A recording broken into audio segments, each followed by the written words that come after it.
I don't see you guys anymore.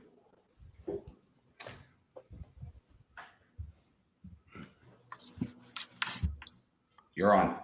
Hello. So thank you everyone for taking the time out of their afternoon and joining us today for our first Expert Series webinar, The Secrets for Selling on Amazon. So in this webinar, we'll be covering a bunch of basics. Anyone who is looking to sell on Amazon or who's currently selling on Amazon. We'll be giving you the inside scoop right from the former executive of Amazon and currently a Amazon selling expert, so Clint George, and also Israel Ellis, CEO of AdvancePro. Like stated in our email, every webinar attendee will have the opportunity to have a 30-minute one-on-one discovery with an Amazon selling expert. So that will be in the email following this webinar to register. As well, there will be a 20-minute discussion with a Q&A at the end. So I please wish that you reserve your questions for the last 20 minutes and we will get to them. So without further ado, I'm going to introduce you to Israel Ellis and Clint George. Thank you very much. Appreciate that, Jamie. Great introduction. So we are living in a COVID world. And if your household is anything like mine, Amazon is a regular visitor. This shift in how people are buying products today has happened quickly, forcing many businesses to focus more and more on online opportunities. Amazon has seen exponential increase in demand for delivery of just about everything a consumer could want. Vendors know this, and it's survival of the fittest when it comes to Amazon account management. Clint, I want to thank you very much today for joining us. Clint is I'm just hearing a little feedback there. Jamie, you might have to mute out. Thanks. I'm really happy. Thanks very much, Clint, for joining us today. And Clint is a former executive of Amazon. He's one of the foremost experts in the Amazon selling world. Clint, if you're not selling on Amazon today, if you're not online, you're not in the game. Correct. Yeah. Thanks, Israel, for the great introduction. And it's great to be here. And you are entirely correct. If you're not on Amazon, or if you think you're on Amazon and you are not in the game, if you're not on Amazon currently. Well, absolutely. And especially like I said today, we're in this, this incredible shift has happened so quickly where just business has had to shift in the way it's doing business. And one of the obvious ones, and what everyone's here today, is to learn about the secrets of Amazon. And so thank you again for coming. Let me start off with some basics here, Clint. I have products to sell on Amazon. And Amazon is an obvious choice marketplace for me to do that. What preparations do I need to make before selling my products on Amazon?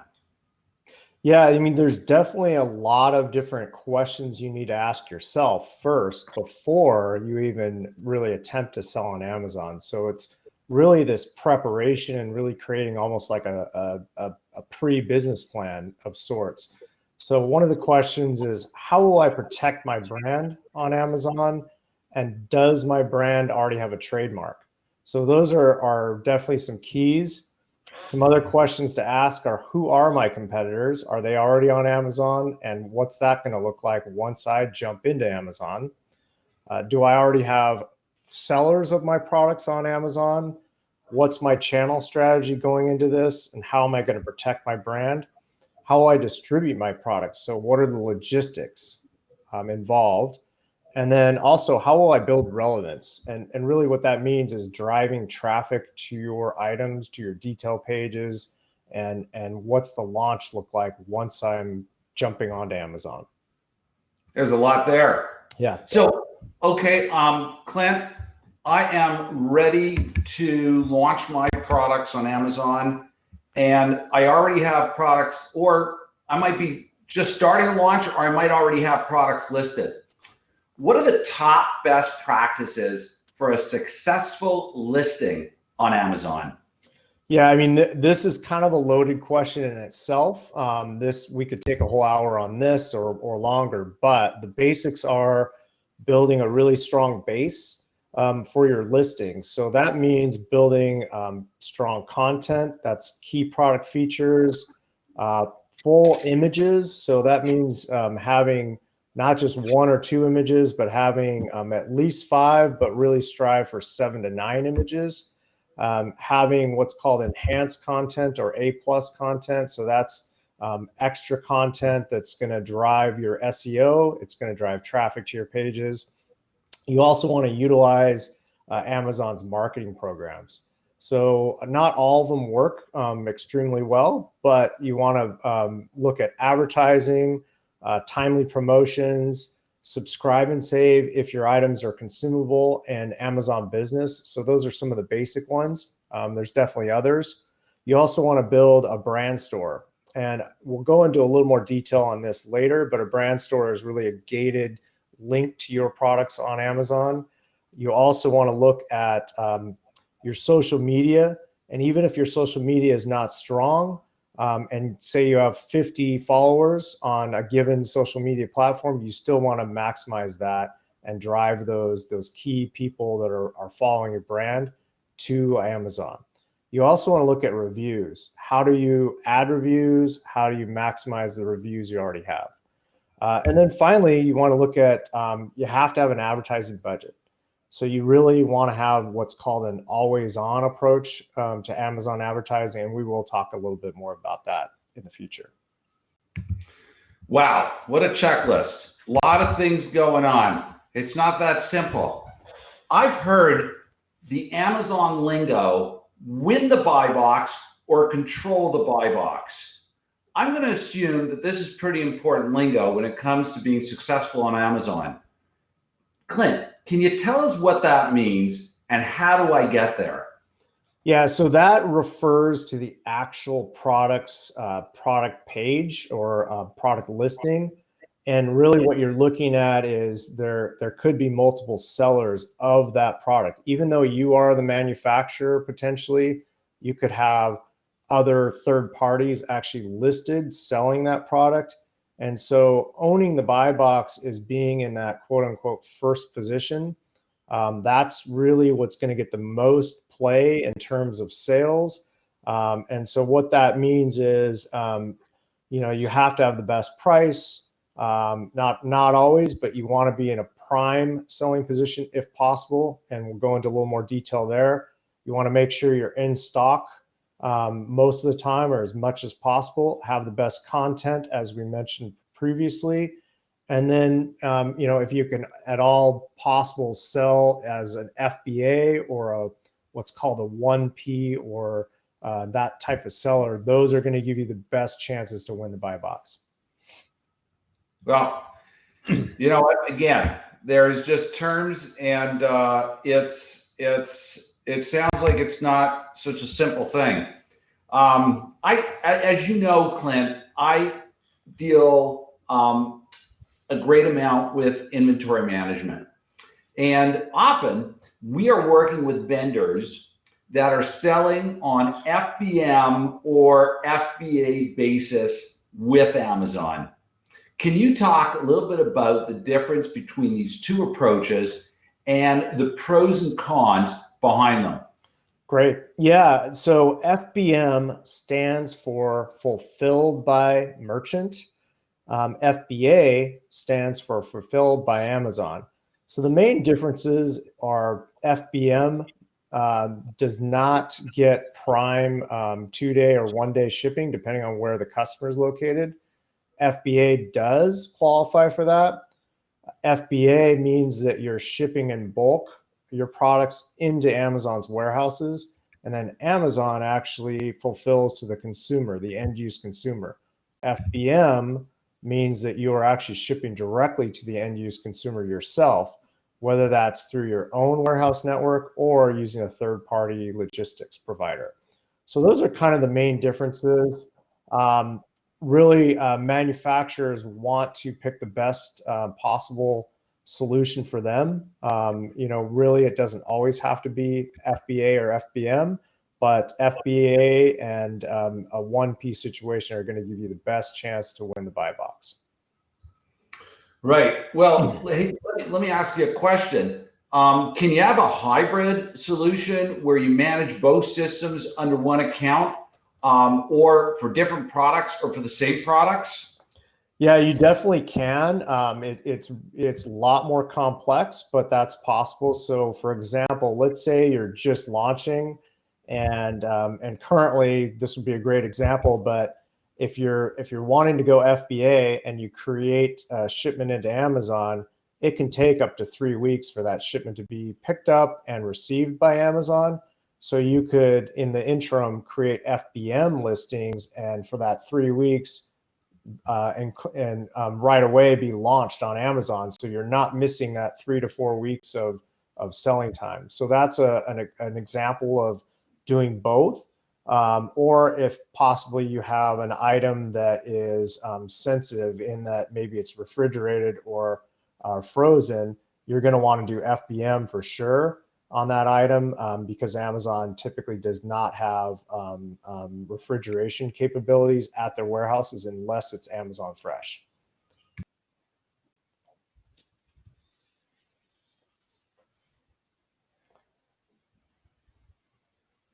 So did we lose Israel?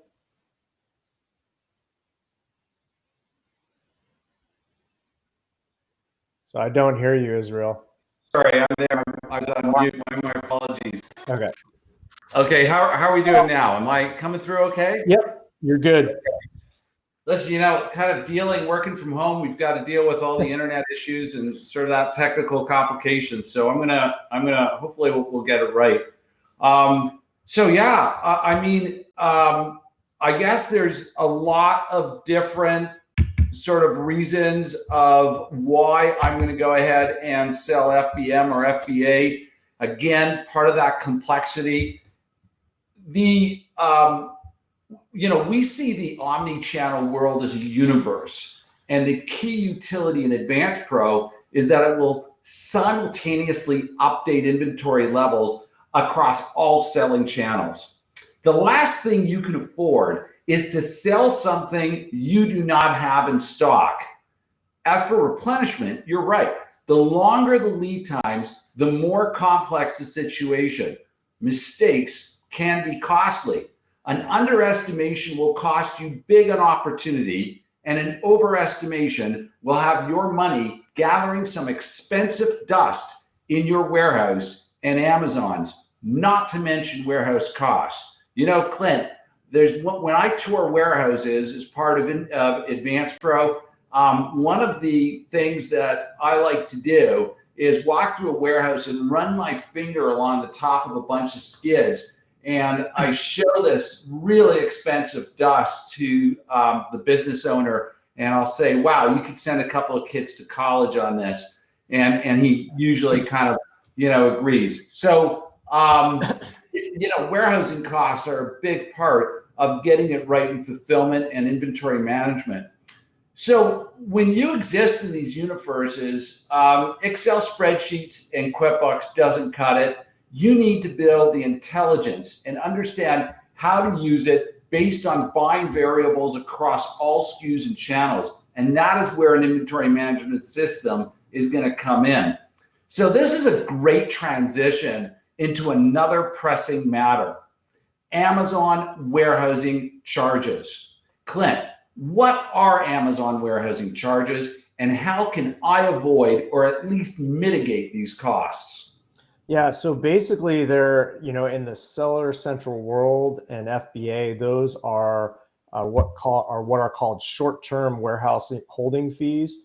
There is a long-term version of this, but I'll really more focus on the short-term version, because if you take care of that, that's going to help you with the long-term warehouse holding fees as well.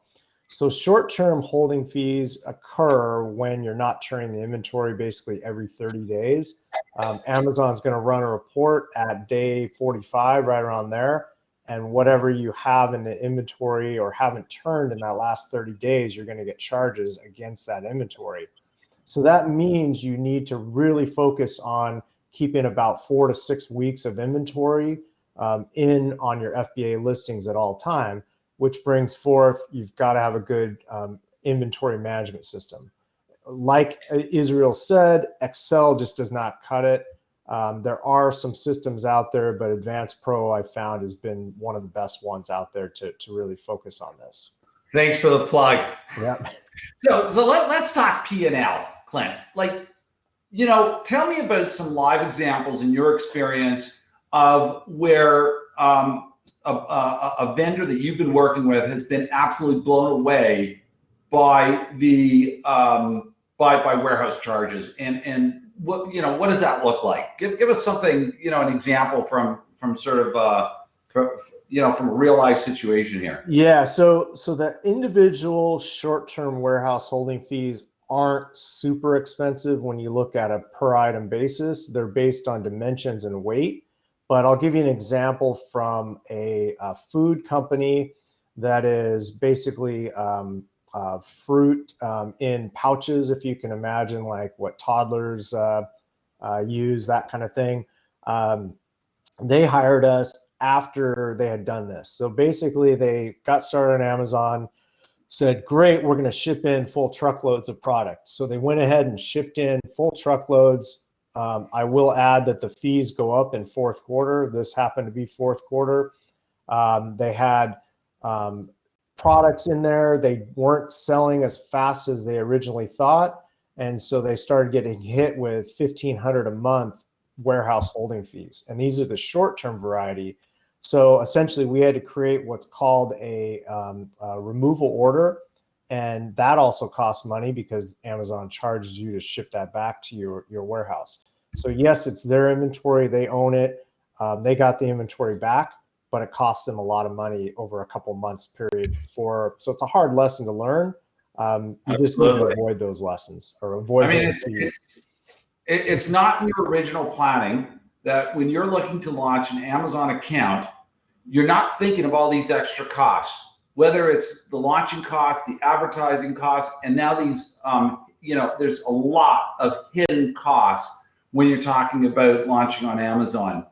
I don't think that some people who have never sold on Amazon get it. Some people who do sell on Amazon currently truly understand how these costs can pile up. Often, I'm getting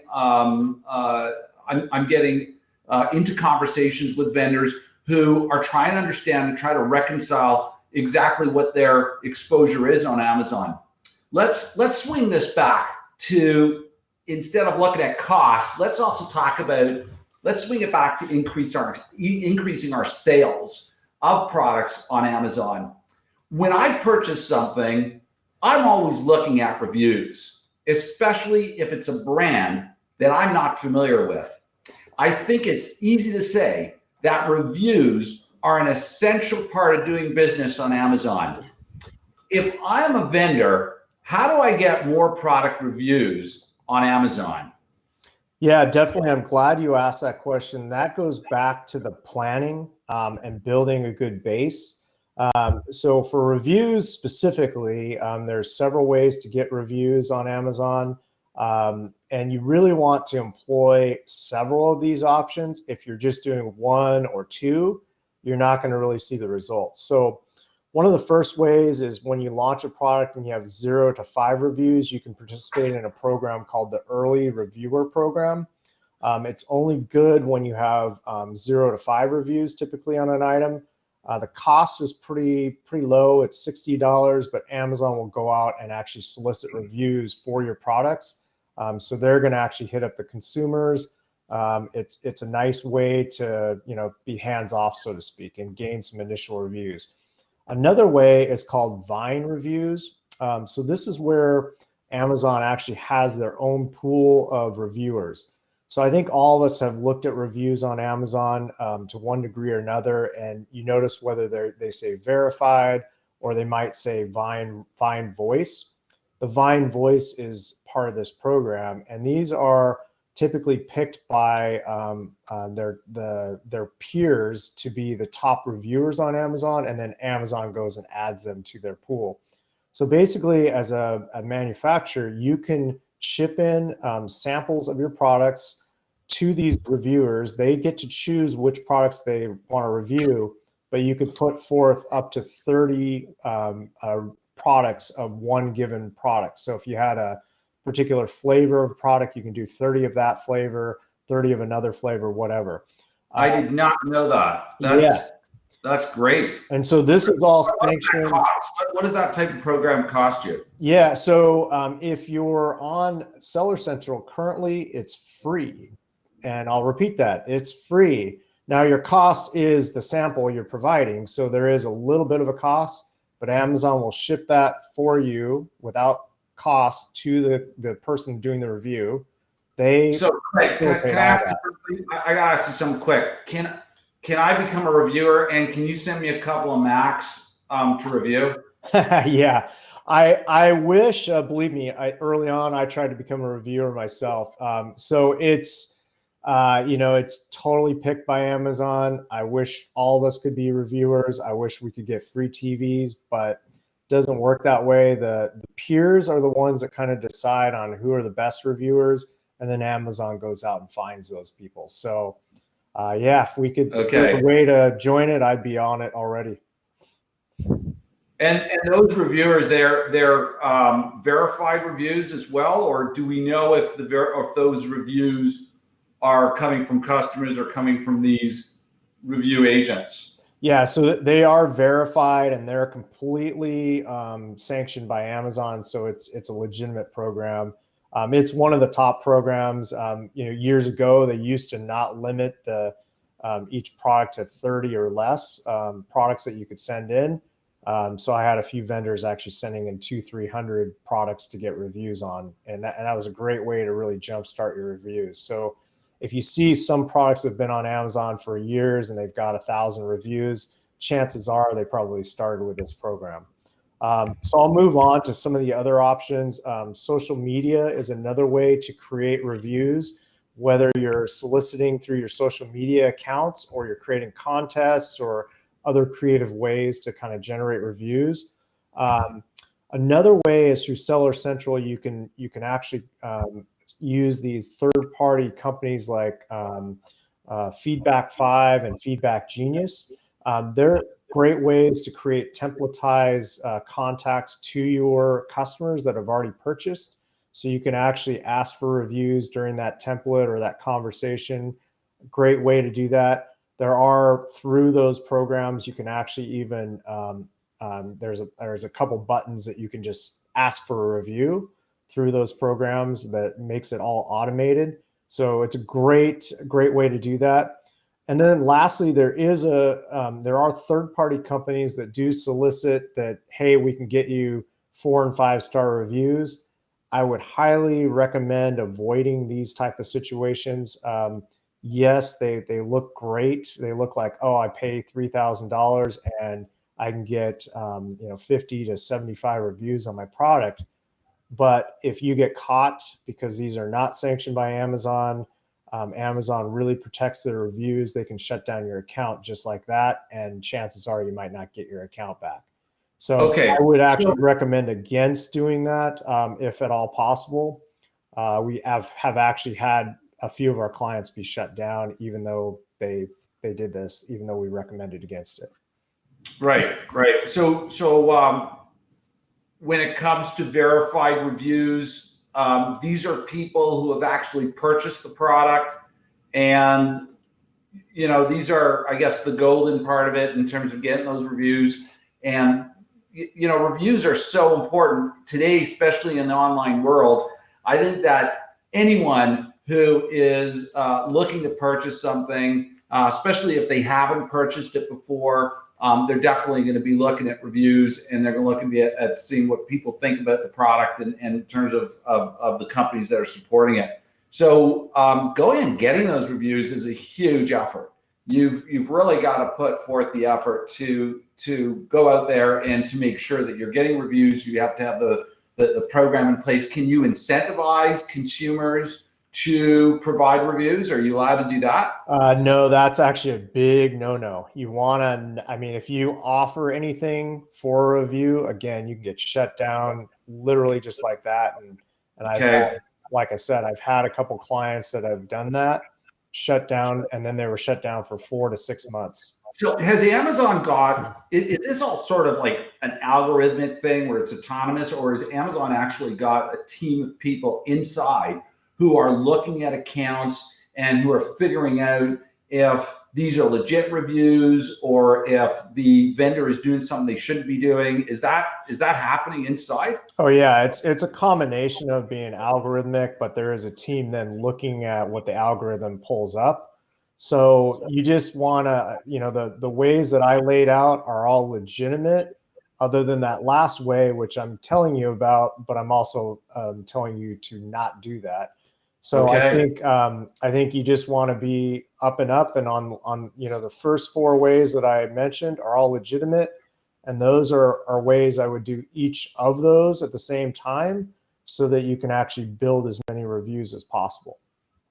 So, Clint, I talk about a lot of times I talk to people about this idea that we live in this frame per second world where things moving so fast, it's really hard to grab people's attention. And like any other portal where you are competing for attention, advertising on Amazon is a whole other reality that you have to consider. If you want to play, you're going to have to pay. But the question is, how much do you got to pay? How much should I be using the Amazon advertising platform to help launch and manage my products on Amazon? Can you help us understand that, Clint? Yeah, so I mean, this goes back to that initial first question in planning. You want to plan this out, and you need to plan some sort of a budget. So really, you have to have that always on approach, and that means you're advertising at all the time. You're not going to take certain times off of the year. Otherwise, your competitors get a foothold there, and it's very hard to break that foothold. So you want to have that always on approach. You want to constantly be optimizing your campaigns. Amazon campaigns work similar to like Google advertising. They're a pay-per-click model. So you want to have multiple campaigns if your budget allows. If you have a smaller budget, say $10 to $25 a day, that's considered kind of a smaller budget. Then you want to focus on 1 or 2 types of campaigns. There are 3 types of campaigns: sponsored products ads, sponsored brands ads, and what are called product display ads. And so they each function in a different kind of method and really produce different types of results. It just sounds like that is a lot to manage. And especially when you're spending dollars and you're trying to make sure that those dollars are going to the right place. I've got a theory about advertising, and I talk about it all the time. And as you can hit that tipping point, you might as well just throw those dollars out. You're either committed to the road ahead and you've got that runway in sight, or you shouldn't be playing in that game. Clint, what can I expect when I'm looking at a product to launch it and then ongoing into my campaign? What should I be budgeting in terms of, I know dollar value is going to be difficult for you to go ahead and pin. And I know that there's different types of category of products. And you and I talked about that some products are going to require more sort of advertising capital than other products.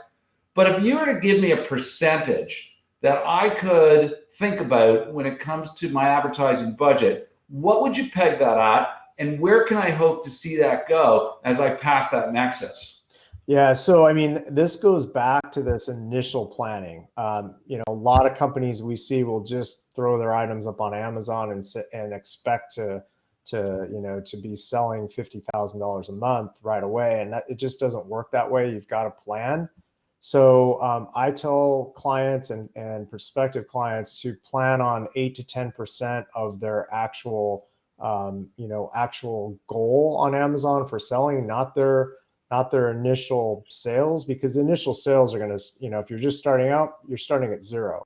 So if you're planning 8 to 10%, you're not spending anything and you're not going to realize any benefits. So if your initial goal is to sell $1,000 a month, you want to plan on 8 to 10% of that. And that should be your full promotional budget, not just advertising. So that's goes into potential coupons and other mechanism, Amazon Business, Subscribe and Save, and all those that we mentioned earlier. So once you start seeing bigger and bigger sales, then yes, you want to expand out that advertising budget. And maybe the first couple months are only advertising and that's all you're doing. And then after that, you're expanding out that budget to other mechanisms on Amazon that work. And I guess you're working with it, right? Because not, you know, you mentioned that there was a number of different ways of being in the box and of promoting on Amazon. And so I suppose that this is not something where you set it on auto drive and then you just, you know, kind of go with it. I think this is something that you really got to watch. You got to tweak. This is a dynamic campaign, and you got to have somebody that is in your corner who knows how to measure that and adjust those budgets as necessary. Yeah, definitely. Okay. Topic. Are there people, for people who are not marketers and people that do not have experience in managing these campaigns or may not know how to set up a campaign, are there resources on the Amazon side that can help these people that may not have that experience and help them start their campaigns and monitor them? Yeah, I mean, there are within the seller account, but it does take a lot of time and research. And I mean, there are some basics of how to set up a campaign. So you'd have to kind of research that within your own seller account, and that's where the information is. But aside from that, there are experts out there like agencies and things like that that really know what they're doing and how to optimize the campaigns best. A lot of them use software such as our company to really help optimize the campaigns further, because Amazon gives you a limited amount of tools within that seller account. And the rest of it is really manual. So it does take a lot of time and effort. If you're at all skittish about it, I would recommend seeking out some of these experts that actually will help you, because they can actually shorten that learning curve up, essentially, because they're doing the work and they know what they're doing and they know how to optimize best. A lot of times people will try to do it themselves, and it'll take them 6 months of wasted budget, and they get nowhere, and their metrics are super high, like their advertising cost of spend is very, very high percentage. So that's where we see a lot of people come to us where they've made a go of it themselves, and then they haven't been able to make any inroads. So it just lends the argument for not nickel and diming your opportunities on Amazon. Hey, Clint, some of this came up in my mind. I got to ask you something. You've been in there from the beginning with Amazon. What is the strangest product that you've come across that was selling on Amazon? Probably the strangest ones are coffins. I've seen that on Amazon. They're all legit, but I actually haven't checked to see if they're still there, but they were years ago, which is crazy. Right. I hear that business has died down a little bit. Boom. Okay, we've covered some pretty essential actions that you are going to want a great account manager in your corner in order to increase your Amazon presence, manage costs, and sell more product. We have established that reviews and advertising are absolutely critical. Clint, can you tell us about any other ways that we might be able to drive impressions, generate buzz, and ultimately more sales on Amazon? Ways that the average guy or girl, is not going to think about or know about today. Yeah, actually, there's some really cool things that just came down from Amazon. In fact, last week, Amazon launched, it did launch its soft launch earlier in September, but it's called Amazon Live. And so think of it like a QVC, it's live streaming. You download the Amazon Live app, and basically through the app, you can start live streaming and talking about your products, and it is free.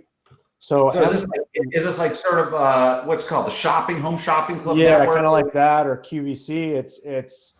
It's basically anything goes as far as the format, but essentially you want to get on there and talk about, you're the expert on your products, so talk about your products. If you happen to know a celebrity endorser, I know most of us don't, but that would be great. Get them on there, get somebody to demonstrate the products. For example, if it's a food product, make the product, show different usages for the product. It's free, and you can live stream as much as you can. Best would be to live stream maybe when you're running a deal of some sort, so some sort of promotion, and then you talk about that constantly. You talk about people following. There's other ways, so a few other things you can do. There's something called Amazon posts within advertising. So after you've got advertising, you can create these posts, and Amazon will actually go out there and post these off of Amazon. So the Amazon advertising works within Amazon. So if a customer's on .com and they're searching, that's where Amazon advertising lives. But these posts actually go outside of Amazon, and they'll draw customers back in. So if they're on Google, or if they're on Instagram or someplace else, the ad will pop up. And it's basically an outside of Amazon drawing them back in.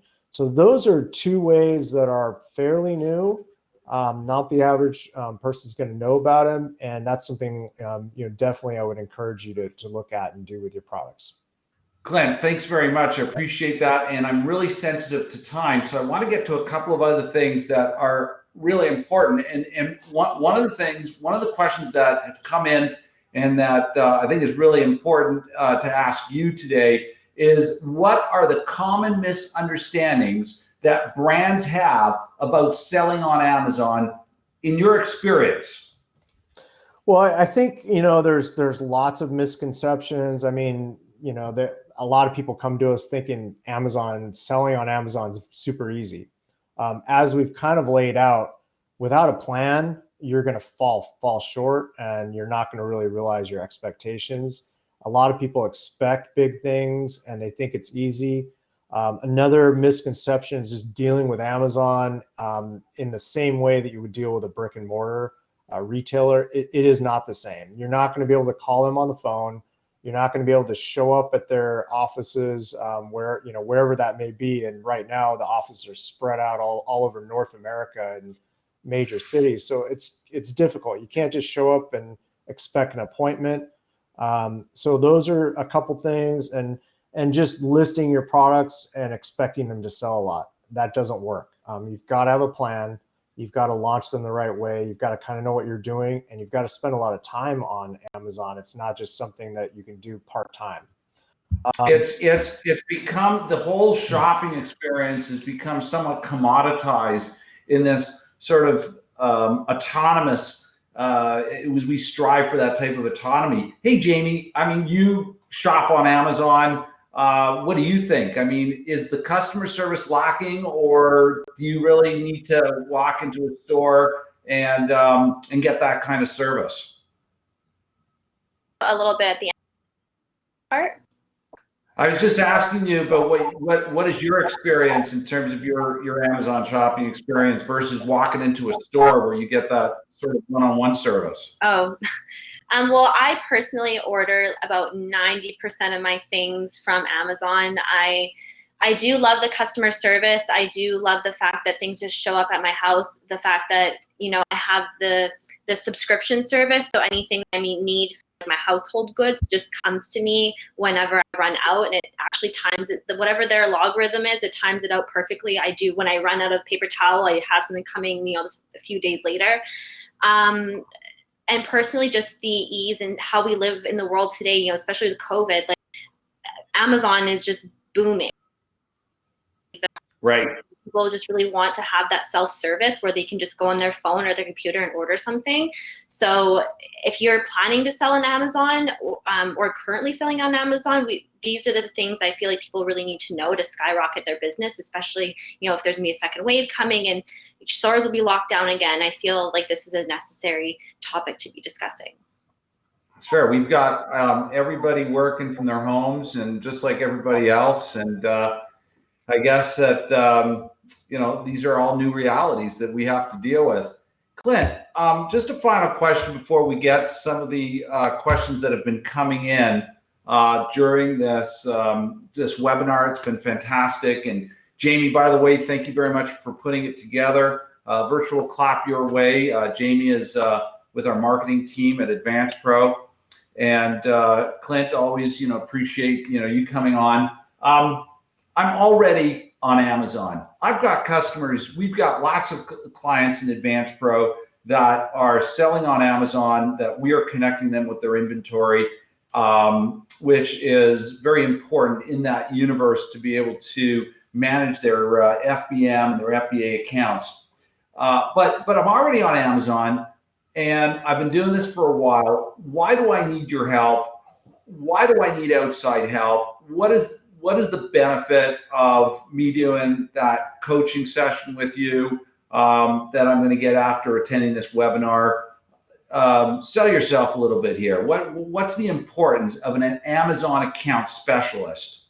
Yeah, well, I mean, that's a loaded question in itself, but most of the people I talk to think they're on Amazon already. So they think, okay, my products are listed on Amazon, but they're not controlling that listing. So they may not be having their own Seller Central account. They may be using third parties only. So they say, oh, we're already on Amazon. Well, really, that goes back to, they're not on brand registry, which we didn't really talk about a lot, but brand registry is important to controlling your products a little bit. You can't use that to kick people off of Amazon, but it's a control mechanism. And so we have a few minutes here, Clint. Maybe we should expand on that a little bit. Yeah. So brand registry is actually through a separate URL than your seller account, and it's something that you have to have your products trademarked before your brand trademark before you go forth. So if you don't have a trademark, you can't actually complete the brand registry. But by completing the brand registry, you get some added benefits. So if you're doing FBA, you're allowed to do that Vine review program. You're allowed to create a brand store, and you're allowed to create enhanced content, which is called A+ content. So if you're not brand registered, you can't do all three of those things. And those are three things that are very key to building your listings.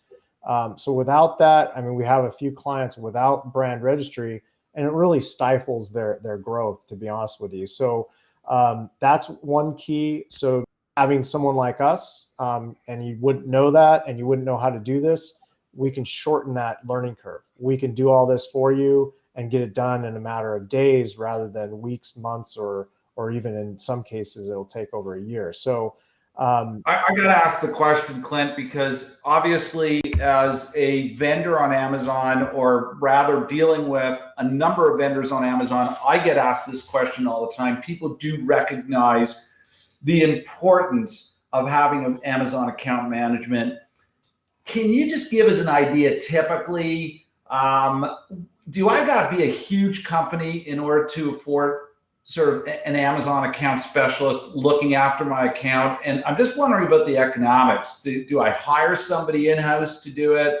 Obviously, there's definitely a growing need for specialists out there who understand the account management. You've been involved as an Amazon executive for over 10 years. You've obviously know the insides and out of Amazon.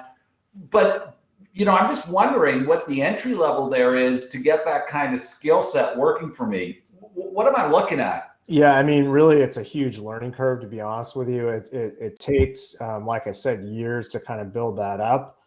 Having that experience, I mean, I am going to toot my own horn a little bit here, where having that experience working for Amazon, I understand how they think and why they do things. And if you've already been selling on Amazon yourself, you understand what I'm about to say, where Amazon constantly changes.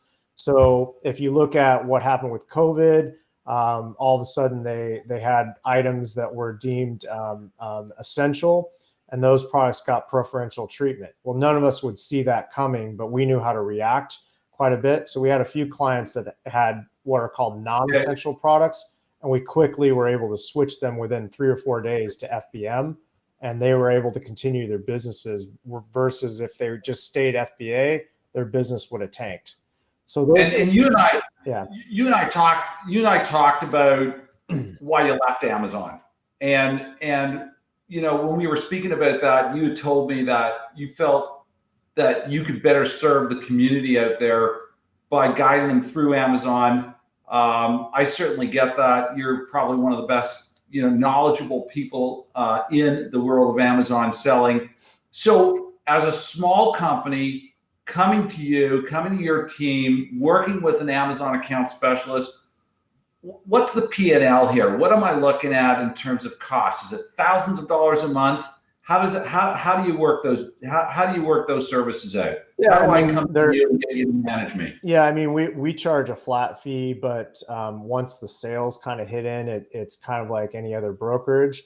There is commission involved, but there are lower cost options as well. So we are working on where we have an offshore option that is super low, and that's really beneficial to maybe clients that are just starting out on Amazon. Either they've been on Amazon a few months, or they have zero sales on Amazon. They want to start out. So that's definitely an option, and that's only a couple $100 a month plus commission. So it's really a low cost entry. So I think that's a good way to get started if you're just starting out, and I think that would be something we can definitely talk through. So you've trained a team of people that you overlook and that are pretty busy with companies who need this kind of management or jumping on it. So I'm sure that people are going to be eager to speak to you. Please, everybody that's attending the webinar, we are about to go into sort of a Q&A period. So if you have questions, please ask those questions. And also, one of the things that we've arranged for all of you today is a 30-minute coaching session, hopefully with Clint. We'll see what his time is like, but we'll definitely be getting you that 30-minute coaching session. Following this webinar, you're going to receive an email. Please respond to the email with some specifics about your availability, and we're going to get you into a 30-minute one-on-one coaching session. Obviously, I did not know the extent to how complex Amazon selling can be. I know it's a huge market. Hey, Amazon might not work for everybody, but if it's working for you, if you think it's going to work for you, I know that companies really have redefined themselves using Amazon. Looking at going FBA versus FBM is a huge decision you have to make in terms of what the bottom line is going to be. I was talking with a company earlier this week that is actually setting up satellite fulfillment centers and a technology for satellite fulfillment centers all across North America so that they can compete with Amazon level types of service. So when it comes to inventory management, which we know a great deal about here at AdvancePro, you really want to make sure that you have that business intelligence in place in order to understand your replenishment cycles. If you're in an FBA situation, you want to make sure that you plan accordingly. If you're in an FBM situation, you're going to want to also make sure that you've got simultaneous inventory feeding into your system about what's available. All of these things are really important. We live in a business in a world of multiples. We live in a world where businesses need to collaborate or come together, be able to speak to each other in terms of all the technologies that we're using that we find can be disparate, and we have to be able to have that centralized knowledge and that intelligence coming in all the time. That's where a good ERP system comes in. Clint, before we go today, there's a couple of really good questions that are coming in. One of the questions that just come in, and I think it's an excellent question, is what activities are prohibited on Amazon? What are the do not do's when it comes to selling on Amazon? Yeah, no, I mean, that's a great question. We get that quite a bit. I mentioned a few with respect to reviews. So you definitely don't want to solicit reviews by offering any discounts or anything like that to get reviews.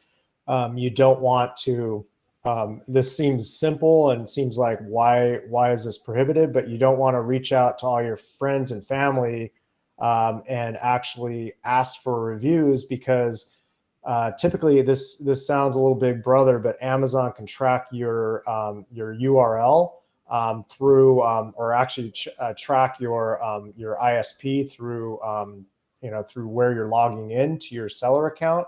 So if you're actually obviously we're all working at home, but let's say you were I've had a client go to a coffee shop before COVID, and they logged into their seller account, and then they also reached out to all their friends and family. They got banned, and it wasn't because they did something wrong. It was because where they logged in from was tracked by Amazon, and that's the only thing we can figure out is other people were accessing that, and they were banned. So it sounds a little weird and big brotherish, but that's something that you want to watch out for. You also want to just follow the rules, meaning you don't want to be abusing other sellers. So you don't want to go on to their product pages and say, don't buy this, this is crap, buy my products, that kind of thing. I know it sounds pretty basic, but you don't want to use inappropriate communications to potential consumers. So through your seller account, you have access to email the consumers directly that have purchased your products. You don't have their actual email addresses, but you have the ability to actually email them. So another thing is just products. So big buzz about CBD products and how are those treated. That's really, if it's an ingestible CBD, it's still not really allowed on Amazon. Topicals and hemp products, it's kind of a gray area right now. So a lot of those are available to sell, but anything ingestible, you could list it and then it gets banned within a couple. You got to follow the rules. Yep. This is a company that Amazon is not a distributor. They are not a product company. They are a technology company. They have figured all this out, and I know that dealing with other sort of, I frankly think that Amazon has gotten like really too big. But if you're going to deal with Amazon, and they just don't have, as we were saying earlier on, they don't have that customer service situation where you just phone up and say something, my product's been delisted, or my company's not showing up here, and it's really frustrating trying to be able to work that through. So having someone who knows how to manage your account and being proactive is going to save you a lot of heartache being reactive. Hey, Jamie, I know that we've got some great questions that have come in. Can you pick a few questions, and let's see what if we can spend the last few minutes sort of just talking about some of those questions. I'm sure the listeners, our audience, would appreciate it. So we have a question from Mike, and he's wondering if, he says he has refurbished automation parts like PC. They're very expensive. Does Amazon accept those? Yeah, so specifically, I wouldn't know exactly that category. So it really goes down to each category has their own rules. So that would be something we would have to research on your behalf and really just look at this specifically.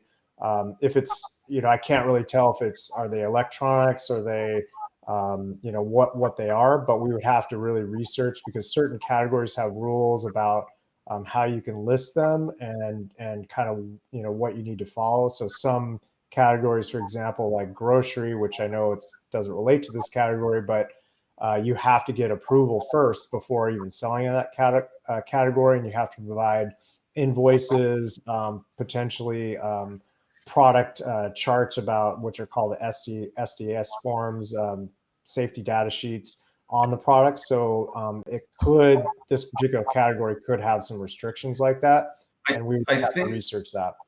Clint, I just want to get a couple of questions in just before we finish, and I think that Jamie's dropped out from her internet. I see her. I've got a question from Dave.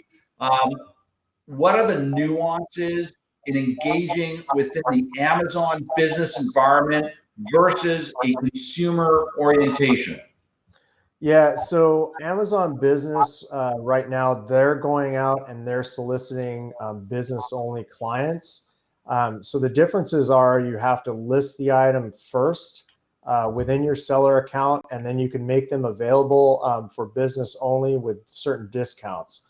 So think about, and these could be bulk items, they could be retail items only that you're listing for businesses to buy in bulk. So you could say, hey, buy 3 units or more and you get this certain discount, or buy a full truckload, you get this discount. Those will only show up to clients that have legitimate business accounts, and Amazon vets those. So they require an EIN number, all those things that are required by a business to set up the account. So they're doing that vetting. So you don't have to worry about that. You just list your products. The difference, though, is the product is still going to show up as a retail offer. So that's the rub of how do you list one versus the other.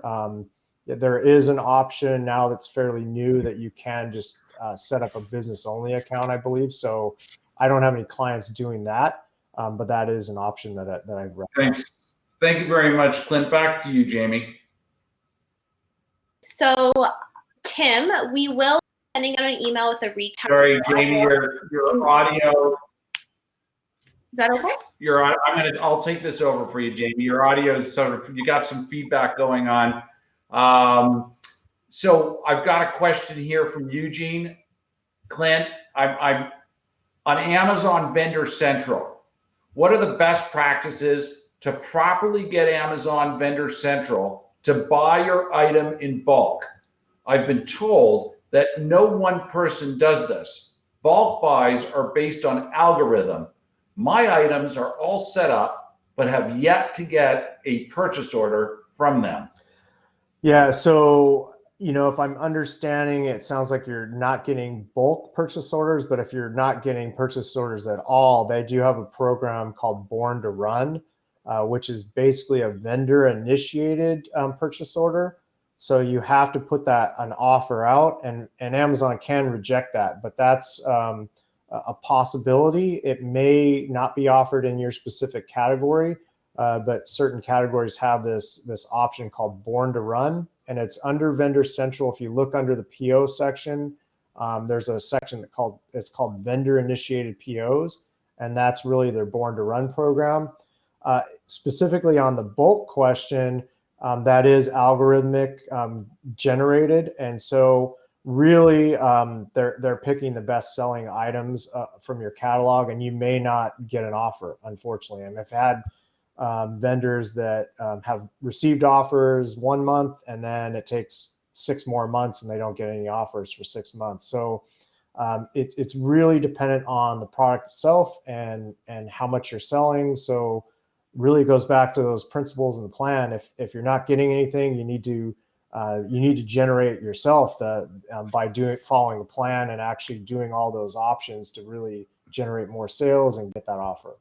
Sounds like Eugene could probably use a coach one-on-one coaching session with you, Clint. So Eugene, please sign up for that. I've got a question from Howard, and the question is, Clint, how receptive is Amazon to help sellers get reinstated if they do get banned? Yeah, that's you're not going to be talking to anybody. So them being receptive, and that goes to brings up another kind of issue. Amazon is not your friend. Amazon to the manufacturer, they are customer focused. They're not the friend of the manufacturer. They're not a partner. They're not a true partner. And I think one of the questions is, why did I leave Amazon? That's one of the reasons why I left Amazon. They're not a true partner to the vendor community. I wanted to really reach out and help vendors, and I really enjoyed that part when I was at Amazon. So I found a way to really bridge that gap. But going back to that question, that you're going to have to do everything through their contact us. You literally cannot talk to anybody when you're trying to get your reinstated. So that really goes to having an expert on your side to help you kind of manage that, trying to get yourself reinstated, because there's specific things they're going to ask you for, and it's related to your products. It's related to what happened. It's related to creating a plan to get reinstated. And they don't tell you what went wrong a lot of times. They don't actually tell you why you were banned. They give you a list of this might have happened, and you have to figure out what actually happened. Clint, we're just coming up to the last 30 seconds here. I think that it's safe to say on behalf of everybody, there's a whole bunch of questions, everybody, that I just couldn't get to. This webinar was extremely well attended. I don't have the exact numbers in front of me, but I know that we're into the few hundreds, and fantastic. Thank you very much. I'm Israel Ellis, CEO of AdvancePro Technologies. Clint George, fantastic guy, great friend to know, and definitely somebody who's an expert in the Amazon selling webinar world. Jamie, thank you again for helping out and for arranging this from AdvancePro side.